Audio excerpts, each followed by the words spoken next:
여러분 안녕하세요. 오늘 영상에서는 생활풍수, 재물의 기운을 상승시키는 방법을 설명을 해드리겠습니다.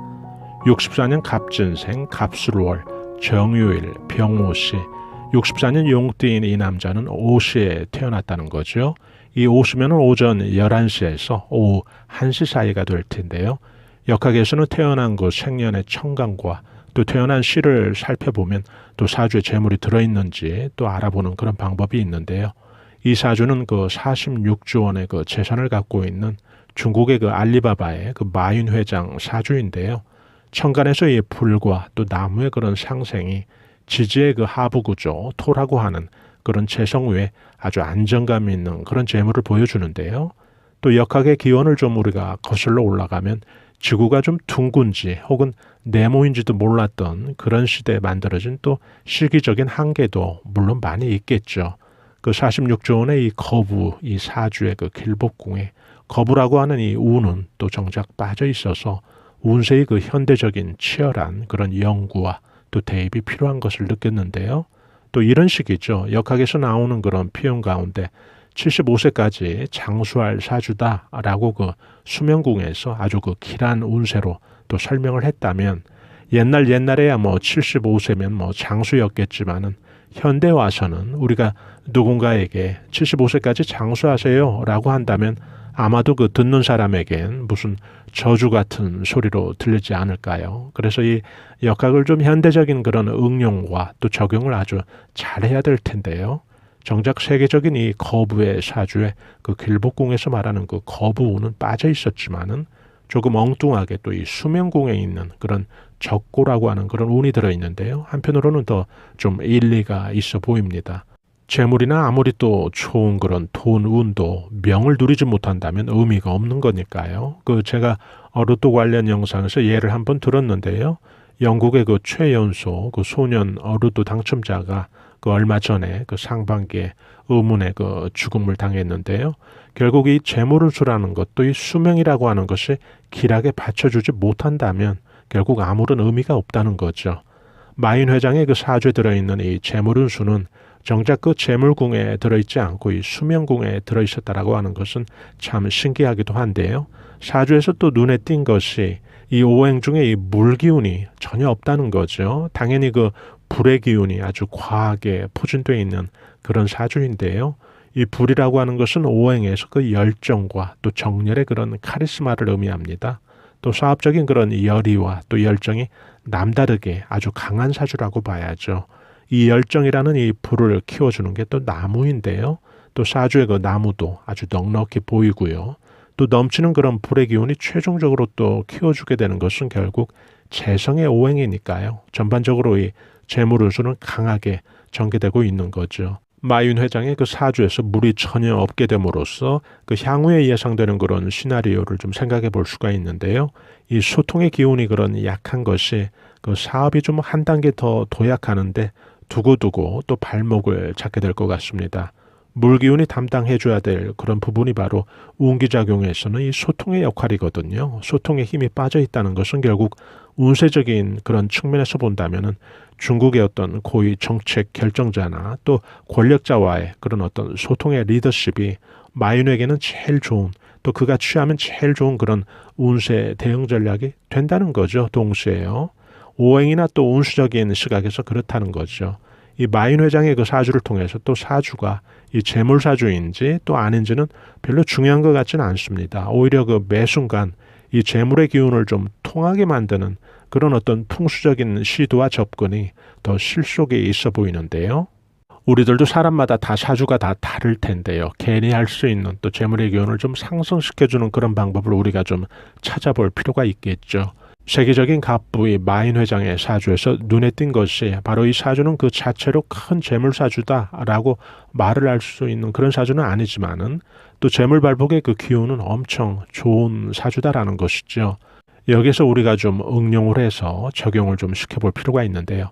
이 사주에 들어있는 이 재성보다 또 사주에 들어있는 길복궁의 여러 그 길한 재물운수보다 더 중요한 것이 있다는 거죠. 바로 이 재물의 기운이 통하게 하라. 바로 이게 제일 중요하다는 거죠. 마윈 회장의 사주에서 제가 그 불이 많다고 말씀을 드렸는데요. 이 불이라고 하는 것은 그 화의 기운, 즉 화기를 말하는데요. 운세의 그런 운기의 작용이 있죠. 그 가운데 그 재물운수를 키워주는데 아주 결정적인 기운이 바로 이 화기, 화의 기운입니다. 그러니까 좋을 수밖에 없는 거죠. 화의 기운이 아주 강하고 또 튼튼하게 또 포진되어 있다면 결국 재물사주보다 더 좋은 사주가 될 수 있다는 거죠. 재물의 유무가 아닌 실제로 그 작용하는 재물의 기운이 아주 왕성하게 통하는 결국 그게 더 중요하다는 의미도 될 수가 있습니다.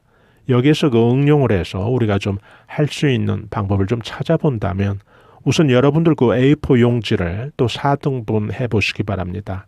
그러면 크기가 적당한 크기가 될 텐데요. 4등분 한 것의 그 한 개를 가위나 칼로 자른 후에 아마도 그렇게 되면 우리들 그 손바닥 크기 정도 될 텐데요. 자른 그 종이 위에 다음처럼 좀 글씨를 써주시면 좋은데요. 재기통문 거부록이라는 그런 글씨를 써주시면 좋습니다. 뜻은 그 재물의 기운이 아주 왕성히 통해서 능히 그 거부의 녹을 누린다라고 하는 그런 뜻이니까요. 여기에서 거부라는 것은 그 사는 동안 큰 그 갑부의 녹을 타고난 그런 큰 재물운수를 뜻합니다. 이렇게 하면 제일 좋은 점은 재물의 기운을 늘 우리 가까이 또 우리 몸에 지니게 되는 그런 운기작용을 또 동시에 의미할 수가 있으니까요. 아주 좋습니다. 한자로 적으시는 게 편하신 분은 한자로 적으시고요. 또 한글이 편하신 분은 한글로 적으시면 되겠습니다. 한자나 한글 또 다 적어도 되고요. 또 가운데에는 이름을 적어야 되니까요. 종이의 그 위와 또 아래에 똑같이 두 군데 이렇게 적어주시면 좋습니다. 가운데에는 그 자신의 이름을 적으시면 되겠죠. 볼펜이나 수성, 유성 모든 그 필기 도구 다 가능하고요. 연필로는 적지 마시고요. 또 연필이나 샤프로 적게 된다면 흐려지고 또 지워지고 할 수 있으니까요. 흐릿하게 되면 결국 재물의 기운이 또 그렇다는 상징이 되니까 절대로 그 연필이나 샤프로는 사용하지 마시고요. 또 남자분은 적으실 때 그 검정색이나 또 청색으로 적어주시면 아주 좋고요. 또 여자분 같은 경우에는 적색이나 또 청색으로 적어주시면 아주 좋습니다. 쓰시는 그 시간은 예를 들어 마인회장 그 사주처럼 오시가 좋은데요. 오시면은 그 오복이 넘치는 그런 시간이니까요. 모든 띠들이 또 공통적으로 두루 적용시키기에도 제일 그 무난한 시라고 보여집니다. 오시면 오전 11시에서 오후 1시로 보시면 되겠죠. 또 운세감정실 사용하는 오전 10시 반에서 오후 12시 반으로 적용을 해도 무방하고요. 시간이 좀 내시기 불편하신 분들은 넉넉히는 그 오후 3시 전에만 좀 써주셔도 무난하지 싶습니다. 이렇게 적어주신 후에 이것을 3번 접어서 3번 적게 되면 종이 속은 8등분이 돼 있을 겁니다. 3번 적게 되면 아담한 그런 크기로 줄어 있을 텐데요. 속이 그 8등분 돼 있다는 것은 그 9단9공의 숫자 8을 상징하는데요. 귀인의 도움을 받는 그런 운기작용을 의미합니다. 운기작용이나 또 그 오행의 그 기운이나 또 재물의 기운이 내 재물을 발복시켜주는 그런 운수의 그 역할로 귀인의 도움을 받는다는 것이죠. 재물의 기운이 왕성이고 동서남북으로 또 사방팔방에서 그 기운이 통한다는 것도 함께 의미하고요. 또 이렇게 접은 종이를 여러분들 그 지갑에 보관하시면 아주 좋은데요. 이때 여러분들께서 좀 더 풍수배치의 그런 효과나 또 재물 기운의 그런 왕성한 발복다운 발복을 원하시는 그런 분들이 계시다면 여러분 몸에 그 항상 붙어있는 그런 재물 운수를 상징하도록 여러분의 그 신분증이나 또 운전면허증 뒤에 보관하시면 아주 좋습니다. 이렇게 해놓으면 몇 년 동안 또 안 바꾸고 또 사용할 수가 있고요. 저 같은 경우는 한 3, 4년에 한 번씩은 새로 적어서 교체를 해주는 편인데요. 나중에 교체를 하실 때는 먼저 것은 좀 소각을 해서 없애주시면 아주 좋습니다. 그렇게 되면 뒷마무리까지 제일 좋은 방법이 되고요. 역학에서 그 거부나 또 갑부, 또 큰 재물이나 큰 재물운수의 그런 기운이나 또 그 크기가 구체적으로 적시된 그런 구절이 있는데요.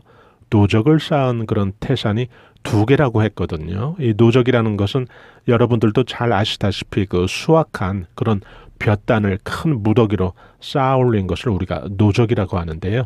그 노적이 태산처럼 아주 높게 쌓여 있다는 것은 어마어마한 우리가 그 상상할 수 없는 그런 크기의 재물운수를 말하는 건데요. 그런데 그것이 1개가 아니고 2개라고 했거든요.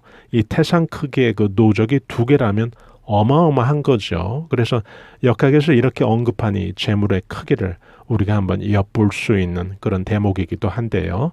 또 이런 풍수 방법으로 우리가 그 우리 스스로 이 풍수의 기운으로 또 사주체인 사주의 주인 각자에게 이 거부라고 하는 큰 재물운을 좀 상승시켜주고 또 그 재물의 기운이 또 여러분들 그 몸에 항상 좀 붙어있게 만들고 무엇보다 제일 중요한 것은 그 재물의 기운이 막힌 것이 아닌 늘 그 사방팔방으로 아주 활발히 통하는 그런 최고의 풍수 전략이 이렇게 하면 될 수가 있으니까요.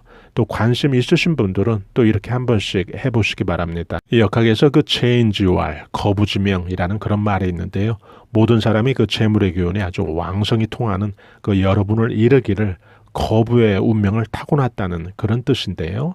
후천적인 어떤 노력과 또 풍수적인 그런 전략으로 또 이 영상을 들어주신 또 여러분들 한 분 한 분마다 크게 부를 이루는 거부의 운명이 되시기를 바랍니다. 저희 감성 수채화 TV에서는 앞만 보고 열심히 살아가는 우리 서민들이 자연의 기운, 운세의 기운, 또 풍수의 기운으로 우리 삶을 좀 한 단계 끌어올려 주는데 도움이 될 만한 각종 운세 정보, 또 풍수 정보 올려드리고 있는데요. 좋아요와 구독으로 또 이런 정보들을 여러분들께서 실시간 무료로 또 편리하게 받아보실 수 있으니까요. 저희는 다음에 더 나은 영상으로 여러분들 다시 찾아뵙겠습니다. 대단히 감사합니다. 여러분 안녕히 계세요.